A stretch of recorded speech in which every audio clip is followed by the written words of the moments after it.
Lucas, capítulo 10, versículo 23.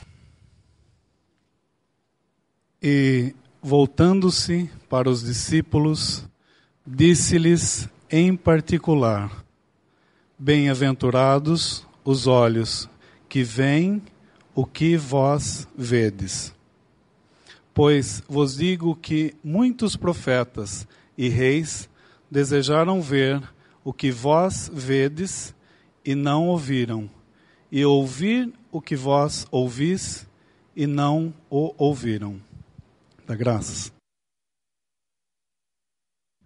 I had a few thoughts about the last reading meeting in regards to 2 Peter. In regards, go ahead, sorry. Tem alguns pensamentos a respeito da última reunião em 2 Pedro.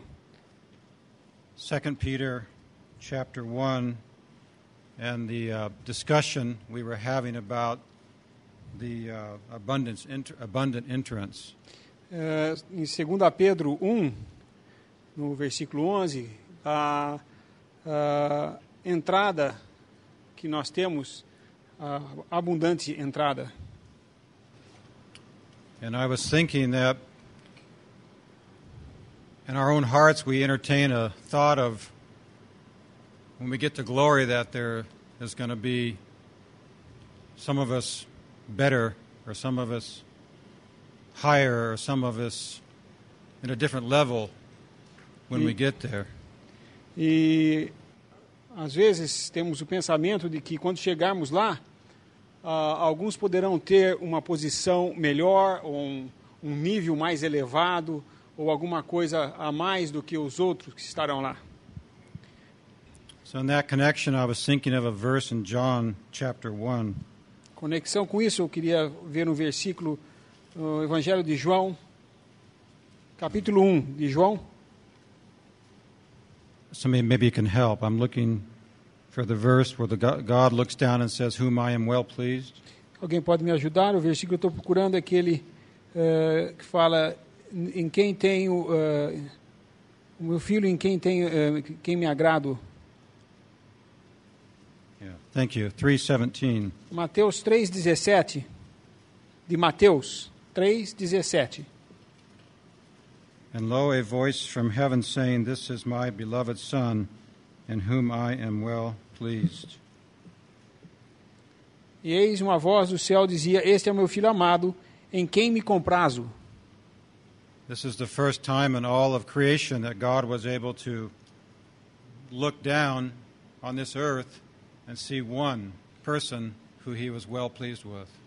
Essa foi a primeira vez em toda a criação que Deus podia olhar aqui para baixo e ter um que ele podia olhar e dizer o que ele disse. And we know that when we get to glory, there's going to be a judgment seat of Christ, and we're going to have all those things settled with the Lord. E nós sabemos que quando chegar, estaremos diante do trono e que todas essas coisas serão de uma vez por todas ajustadas, né, colocadas em ordem. And the most remarkable thing is that he's going to give us a reward. E o mais interessante de tudo isso é que ele nos dará uma recompensa.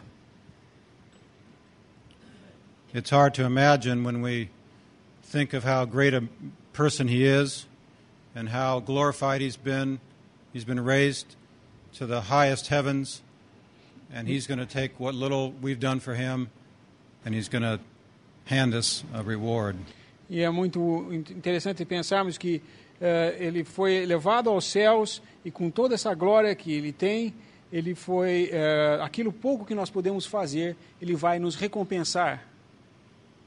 Turn to Revelation chapter 5. Apocalipse, capítulo 5. Excuse me, chapter 4. Desculpem, é o capítulo 4 de Apocalipse. Verse 10. Versículo 10. Os 24 anciãos prostravam-se diante do que estava sentado sobre o trono, adoravam o que vive para todo sempre e lançavam as suas coroas diante do trono, dizendo: Digno és, Senhor, de receber glória e honra e poder, porque tu criaste todas as coisas e por tua vontade são e foram criadas. So we see here what we're going to do with those crowns. E nós vemos aqui o que nós vamos fazer com essas coroas, esses galardões que receberemos. When we are standing before him, or we see him in this scene, quando nós estivermos diante dele, nessa cena que nós lemos aqui, every thought that we may have had that brings some honor to us, qualquer pensamento que nós pudermos ter tido que trouxesse alguma honra para nós mesmos, will have already been judged at the judgment seat of Christ. But this is another act that when we see his glory, já terá sido julgado no trono de julgamento de Cristo. When we see his great glory and, of course, see himself, we will do nothing but throw down these crowns. Mas quando nós o virmos sentado no seu trono de glória, nós não poderemos fazer outra coisa a não ser lançar as nossas coroas diante do trono. So we see nowhere in Scripture that any of us will have some special place in glory. E assim nós não vemos em nenhuma parte das Escrituras alguma coisa dizendo ou indicando de que alguns terão uma posição diferente de outros. I was thinking too of what Peishi had to say in the meeting, and I was thinking of a verse in Revelation 3. Eu também, uma coisa que o irmão Peixe falou na reunião, eu queria ler em conexão com esse pensamento dele, em Apocalipse, capítulo 3, Verse 12. versículo 12. A quem vencer, eu o farei coluna no templo do meu Deus, e dele nunca sairá. E escreverei sobre ele o nome do meu Deus e o nome da cidade do meu Deus, a nova Jerusalém, que desce do céu do meu Deus, e também o meu novo nome. You know, we were saved by grace, we are kept by grace. Nós somos salvos por graça, nós somos mantidos pela graça. And if we, by his grace, are still gathered to the Lord's name when he comes, E se nós, por sua graça, ainda estivermos reunidos ao seu nome, quando ele voltar, this is a remarkable verse written to the Church of Philadelphia, esse é and um it's not written versículo, to anybody else. esse é um versículo notável, escrito para a igreja de Laodiceia, Filadélfia, e não é escrito para nenhuma outra igreja. So the Lord is not only going to give us a reward that we will be overwhelmed by, because our measure of what we did will never come up to the measure that he gives us our reward.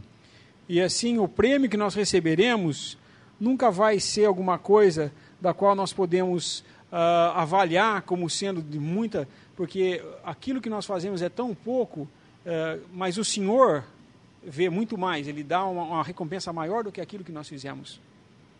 But here is another special grace that the Lord gives for those who carry on and hang on to the truth that we heard earlier about the truth of the one body and being gathered to the Lord's name, down even to the two or threes. Excuse me. Okay. E aqui nós vemos a beleza desse versículo que fala sobre... Esse versículo nos mostra a graça de... a recompensa daqueles que continuam firmes, guardando o nome, e que será dado, então, por esse que nos mantém em nosso andar aqui na terra. He says in the verse, I will write upon him the name of my God and the name of the city of my God. Ele diz, eu escreverei o nome do meu Deus, farei a coluna no templo do meu Deus e escreverei sobre ele o nome do meu Deus e o nome da cidade do meu Deus. So just these few thoughts to remind us that where we've come from and who has picked us up. Sim, apenas alguns pensamentos de onde nós chegamos e quem nos trouxe a esse lugar. And that grace is the only thing that has brought us through this pathway, and the only thing that will keep us. When we get to glory, the grace will be magnified a millionfold. E essa graça que nos mantém nesse caminho, que nos trouxe para cá e nos mantém nesse caminho, e essa graça que vai ser mostrada, multiplicada por 1000. Thank you.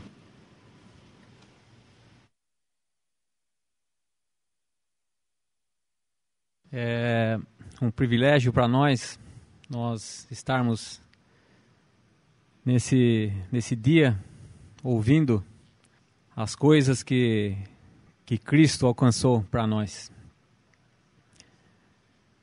Nós estamos ouvindo palavras vindas do céu. Deus está falando para nós, ao coração de cada um de nós, a nós que estamos aqui reunidos nesse lugar, sob esses princípios, essas verdades que nós, por graça, conhecemos, que nos foram trazidas, nós sabemos por revelação do Espírito Santo, e isso são verdades as quais o Senhor quer que nós venhamos a desfrutar, porque nós temos ouvido essas verdades, essas palavras, essas mesmas palavras várias vezes, e o Senhor nunca vai se cansar de falar essas palavras para nós, porque Ele fala como um homem glorificado, como o Filho de Deus, daquilo que Ele alcançou como homem e aquilo que, por graça, Ele nos deu. E Ele quer que cada um de nós venha a desfrutar dessas coisas que nós temos ouvido e que é a verdade e que é vida para nós. Como nós podemos desprezar essas coisas? Como o irmão estava falando de divisão, né? Como que nós podemos dividir uma coisa que Deus fez para ser única? Para que o Senhor, quando olhasse para essa coisa, visse essa coisa única, essa coisa que custou tão caro para Ele. Ele teve que descer do céu da glória, se fazer semelhante aos homens, passar por dores nesse mundo e até aquela cruz, sofrer o juízo de Deus por uma culpa que Ele não tinha, por amor de nós.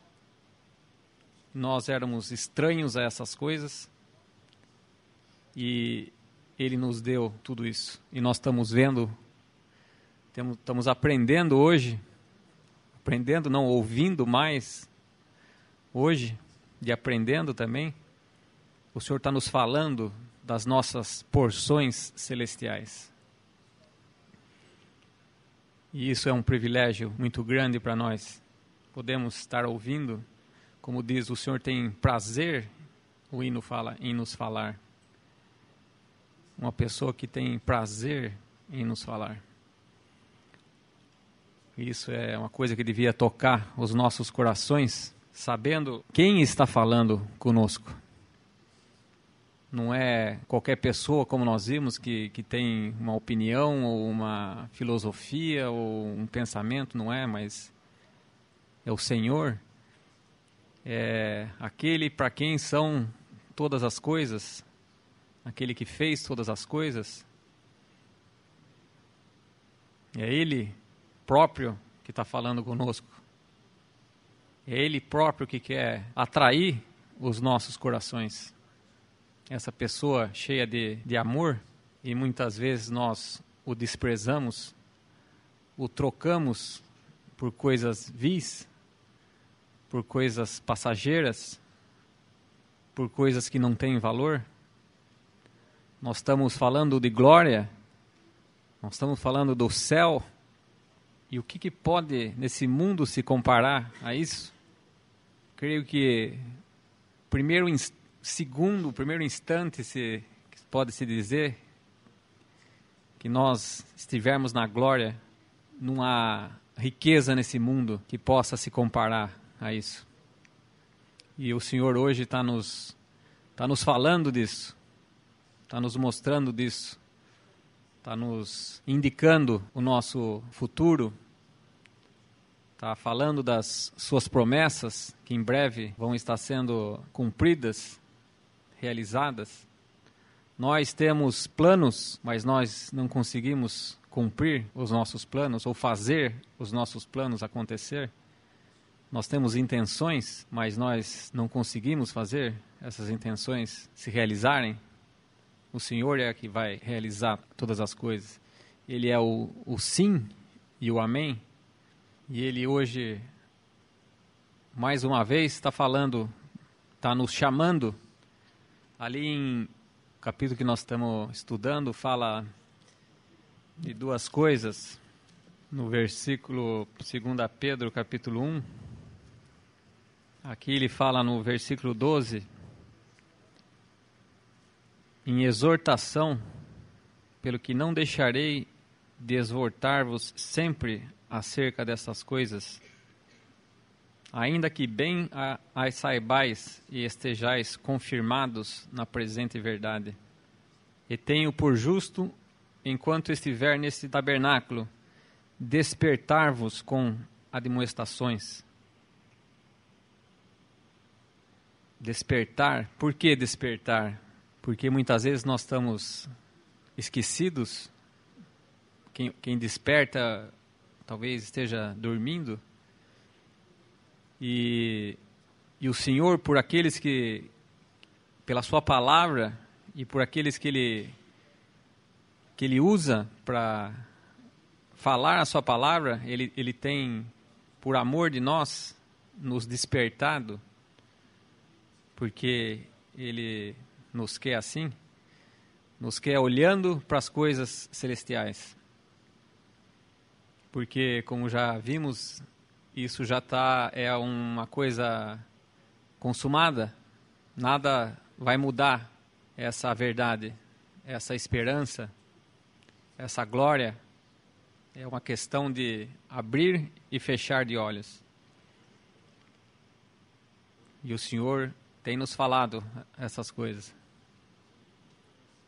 A diferença única que vai ter, na glória não vai haver diferença. A diferença única que vai ter é que nós vamos ter o privilégio de desfrutar desde já um pouco dessa glória, ou nós vamos ser aqueles que infelizmente não vão conhecer dessa bendita verdade, de poder olhar com fé para o alto,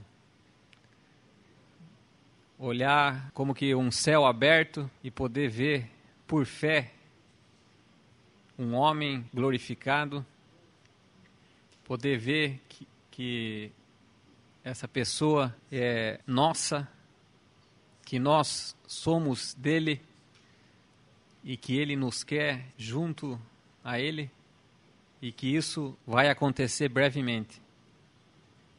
Isso não é uma história, não é um pensamento, é uma verdade. E volto a dizer, é um privilégio muito grande para nós podermos estar ouvindo a voz de amor do nosso Salvador falando conosco, nos atraindo. Por quê? Porque Ele nos ama. Quando nós amamos uma pessoa, nós queremos atrair essa pessoa para junto de nós. E o Senhor quer nos atrair para junto dEle. E não há nada que possa impedir esse conhecimento nosso de Cristo na glória, das coisas celestiais, porque nós estamos perfeitamente capacitados para entendermos, para conhecermos, para vermos pela fé as coisas que Cristo nos deu. Nada está encoberto. Tudo foi mostrado para nós em Cristo, e Ele está nos mostrando aquilo que nós não sabemos ainda. Nele, nós podemos conhecer todas as coisas. E a única coisa que nós temos que fazer é olhar para Ele. E Ele tem um prazer muito grande nisso, quando comparativamente, não na mesma escala, vamos dizer, mas quando duas pessoas se amam e elas se olham, elas transmitem alguma coisa que só elas conhecem. E isso é uma coisa que o Senhor, nós podemos trocar, vamos dizer, esse amor com o Senhor. O Senhor nos amando e nós amando o Senhor. Nós olhando para Ele, vendo o que Ele fez, vendo o quanto Ele nos amou. Não existe riqueza maior do que essa. Por quê? Porque são coisas celestiais. E qual é o preço de uma coisa celestial? O que nós trocaríamos pela menor coisa celestial? Ele é precioso para nós. E um simples olhar para Ele torna o mundo para nós sem brilho e sem riqueza nenhuma.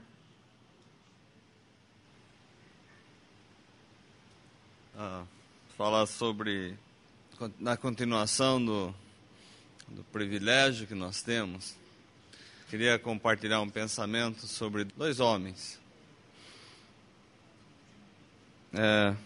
Primeiro, José, filho de Jacó. Para ter uma ideia, José, ele foi tão poderoso na terra do Egito que ele chegou a comprar toda a terra do Egito e Canaã para Faraó. Talvez se a gente pudesse pensar hoje, era a pessoa mais poderosa economicamente, politicamente. O status que José teve era algo considerável. O Lineu esteve lá no Egito e viu o poder das construções. Foi algo muito grandioso. A terra do Egito, o império. E nós sabemos que José era um homem de Deus. Ele conhecia a Deus. E o que ele falou em Gênesis capítulo 50, nós vemos que José era um homem de fé. E todo esse poder, toda essa grandiosidade que ele teve nas mãos, não foi suficiente para ofuscar a sua fé em Deus, seu conhecimento de Deus. O versículo 25 nos fala o seguinte: José fez jurar os filhos de Israel, dizendo: certamente Deus vos visitará e fareis transportar os meus ossos daqui. Que coisa fantástica é uma pessoa que tem tudo, falar uma coisa dessa para os filhos. Vocês tirarão os meus ossos daqui. Aqui não é o lugar que Deus escolheu. E nós também devemos ter esse pensamento em relação a esse mundo. Por mais prósperos, por mais confortáveis que a gente possa até estar, que nós tenhamos essa mesma consciência de José. Aqui não é o nosso lugar. E o Senhor nos visitará ainda, e nos levará daqui, em breve. E nós sabemos que nós seremos arrebatados, seremos transformados, não como José que falou de levar os ossos, não. nós temos uma promessa muito mais excelente. E a outra pessoa, em conexão com isso também, é Moisés.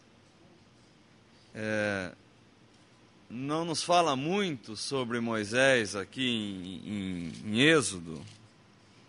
Nós estávamos lendo capítulo 2, nos fala da infância de Moisés, e depois não fala muito de Moisés, mas ele foi criado, ele foi educado, ele, sendo filho da filha de Faraó, também nós podemos imaginar o que ele provou de poder, enfim, era uma pessoa de destaque na corte. E a palavra nos fala que ele preferiu ser maltratado com os hebreus do que ostentar esse título de egípcio.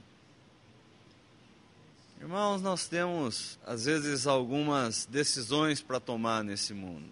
Às vezes, comprar a verdade, às vezes, custa um pouquinho caro para os nossos anseios, para as nossas vontades próprias. Mas aqui nós temos exemplos na palavra que nos mostram que vale a pena olhar e ver os exemplos que nós temos. E o exemplo maior de todos, do nosso Senhor, que deixou a glória, uma majestade, uma riqueza tamanha que nós não podemos nem sequer imaginar, e se fazer servo para que nós fôssemos ricos agora. Então, ao andar nesse mundo, que nós possamos sempre decidir pelo Senhor, pela Jerusalém celestial, que jamais estaremos perdendo nada, irmãos. Muitas vezes nós temos que deixar algumas coisas nesse mundo, que nós possamos fazer isso com alegria. Como nós vemos aqui, José, depois de ter comprado o Egito todo, aquele poder todo, falou: olha, levem os meus ossos embora daqui. Aqui não tem nada. Não é aqui onde tem o meu descanso. E essa é a palavra que eu queria dizer aos irmãos.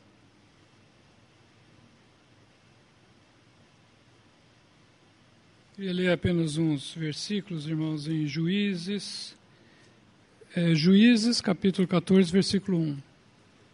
E desceu Sansão a Timnata, e vendo em Timnata a uma mulher das filhas dos filisteus, subiu e declarou a seu pai e a sua mãe, e disse: vi uma mulher em Timnata das filhas dos filisteus.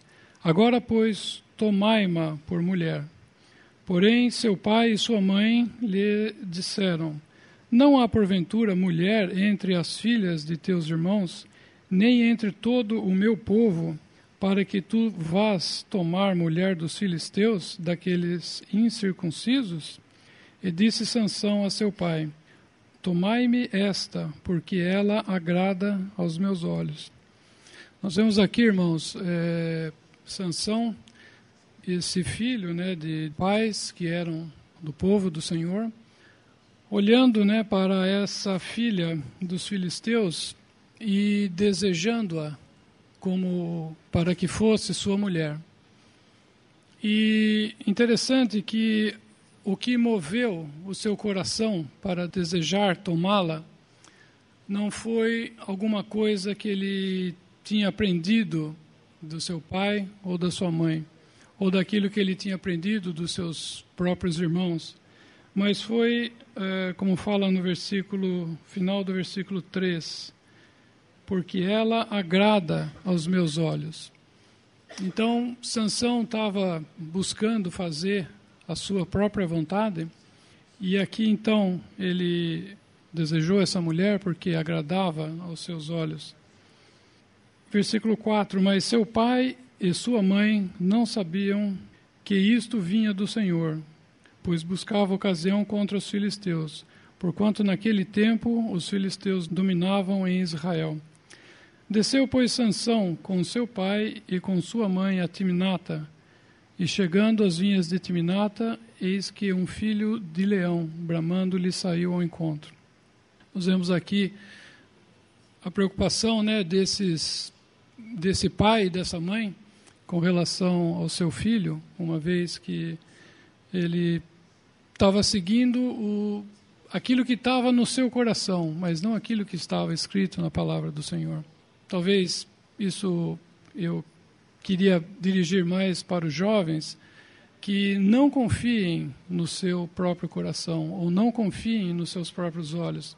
Porque se nós não confiarmos na palavra do Senhor, que é luz, né, para nossos olhos, fatalmente nós podemos cair no mesmo erro que aconteceu aqui em Sansão, né, e acabar fazendo sofrer, né, não somente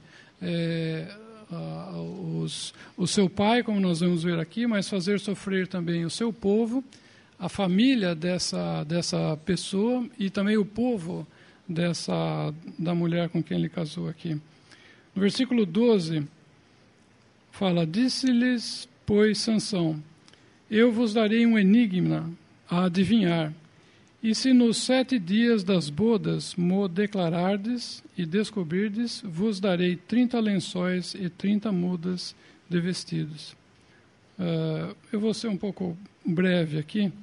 Versículo 16. E a mulher de Sansão chorou diante dele e disse: tão somente me aborreces e não me amas, pois desse aos filhos de meu povo um enigma a adivinhar, e ainda mo não declaraste a mim. E ele lhes disse: eis que nem a meu pai, nem a minha mãe o declarei, to declararia a ti. E chorou diante dele os 7 dias em que celebravam as bodas. 7 dias, né, que eles estavam... seria talvez, né, num casamento, o tempo mais alegre, né, de um casal. E o que Sansão achou, né, se portando dessa forma, foi que a sua mulher chorou durante os 7 dias das suas bodas. E no versículo 17 diz que sucedeu, pois, que ao 7º dia lhe declarou, porquanto o importunava. Então ela declarou o enigma aos filhos do seu povo. Ela estava querendo saber esse enigma apenas para, na verdade, trair Sansão. Foi a mesma coisa que nós vamos ver um pouco mais para frente, quando Sansão, no capítulo 16, versículo 4, nós vemos Sansão caindo novamente nessa questão de se ajuntar a uma mulher que não era das filhas de Israel. Versículo 4. Depois disso, aconteceu que se afeiçoou a uma mulher do vale de Soreque, cujo nome era Dalila. Então os príncipes dos filisteus subiram a ela e lhe disseram: persuade-o e vê em que consiste a sua grande força, e como lhe poderíamos assenhorar-nos dele e amarrá-lo, para assim o afligirmos, e te daremos cada um 1.100 moedas de prata. A única coisa que esse povo, os filisteus, queriam fazer com Sansão era afligi-lo. E aí então Dalila por diversas vezes vai tentar fazer com que Sansão contasse a ele qual era o segredo da sua força. Versículo 10. Então disse Dalila a Sansão: eis que zombaste de mim e me disseste mentiras. Ora, declara-me agora com que poderia ser amarrado. E Sansão vai falando para ela diversas vezes, até que no versículo 15 ela diz: então ela lhe disse: como dirás, tenho-te amor, não estando comigo o teu coração? Por acaso, será que o coração de Dalila, né, estava com Sansão? Já 3 vezes zombaste de mim, e ainda não me declaraste em que consiste a tua força. E sucedeu que, importunando-o ela todos os dias com as suas palavras e molestando-o, a sua alma se angustiou até a morte. E descobriu-lhe todo o seu coração. E então ele diz no que consistia a sua força. E a nossa força, irmãos, consiste na nossa comunhão com Deus. Ele nunca havia dito, né, para nenhuma das mulheres que ele teve que a sua força consistia que ele era nazireu de Deus, um homem separado desde o ventre da sua mãe para ser do Senhor. E aqui ele acaba descobrindo, então, esse segredo, e no versículo 21 fala: então os filisteus pegaram nele e lhe arrancaram os olhos e fizeram-no descer a Gaza e amarraram com 2 cadeias de bronze e andava ele moendo no cárcere. Então os príncipes dos filisteus, versículo 23, se ajuntaram para oferecer um grande sacrifício ao seu Deus Dagom e para se alegrarem, e diziam: o nosso Deus nos entregou nas mãos a Sansão, o nosso inimigo. Nós vemos aqui Sansão perdendo agora a sua visão, ou melhor, perdendo a sua força, né? Os seus cabelos foram cortados. Depois ele perde, então, a sua visão. E aqui eles estavam, os inimigos, né, do Senhor estavam dizendo que quem havia entregue Sansão a eles era o seu Deus Dagom. Ou seja, Deus sendo agora desonrado por causa dessa situação. E depois nós vemos um pouco mais na frente, versículo 29. Abraçou-se, pois, Sansão com as 2 colunas do meio, em que se sustinha a casa, e arrimou-se sobre elas, com a sua mão direita numa e com a sua esquerda na outra. E disse Sansão: morra eu com os filisteus. E inclinou-se com força, e a casa caiu sobre os príncipes e sobre todo o povo que nela havia. E foram mais os mortos que matou na sua morte do que os que mataram na sua vida. E nós vemos aqui então, irmãos, que foram passos que aconteceram na vida desse homem, até que ele perdeu a sua vida. Talvez o primeiro passo dele foi a perda da sua separação, né? Ele seguiu o desejo do seu coração e acabou se ajuntando a essa mulher. Existia, sem dúvida, o Senhor queria, por intermédio de Sansão, trazer um julgamento para os filisteus, sem dúvida. Mas a gente não pode tomar esse princípio, né, de que Sansão agiu dessa forma e tomar isso para a gente e buscar algum companheiro ou alguma companheira para a gente fora daqueles que são do Senhor. Nós vemos que Sansão perde primeiro a sua separação e acaba então se envolvendo com essas mulheres. Depois Sansão perde a sua força, perdeu a sua força. Depois que ele perde a sua força, ele perde a sua visão, ele já não enxergava mais nada. E depois da sua visão, ele perde a sua vida. Eu queria apenas deixar essa palavra mais para os jovens, né, e talvez para nós também, né, que sabermos que nesse mundo, irmãos, nossos inimigos sempre querem nos destruir, desonrar a Deus, porque nós vemos que eles atribuíram essa vitória a esse Deus Dagom, né, e querem nos destruir. Então, que a gente possa ter sempre, né, o nosso andar de separação, nunca perder a nossa separação, não perder também a nossa força no Senhor, né, a nossa comunhão no Senhor, e para que a gente não perca a nossa vista e para que a gente também não venha a desonrar o Senhor, né, como acaba desonrando também a influência que a ação de Sansão fez com os povos dos filisteus.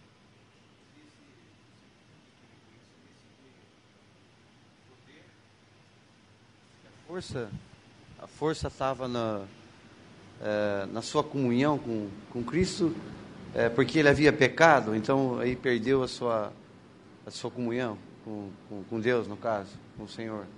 Mas a sua força estava na sua comunhão, ou sua força estava em Deus, e porque ele havia pecado, então ele perdeu a sua força? É uma pergunta, e se você pode, por gentileza.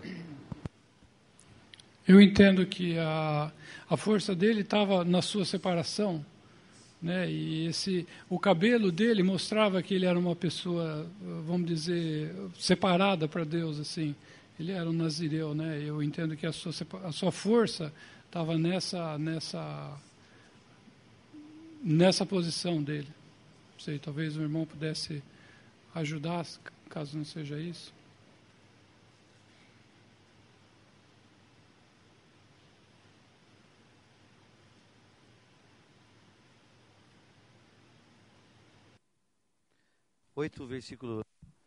Neemias 8, versículo 10. No finalzinho do versículo 10, fala: porque a alegria do Senhor é a vossa força. Neemias 8, versículo 10, final. Porque a alegria do Senhor é a vossa força.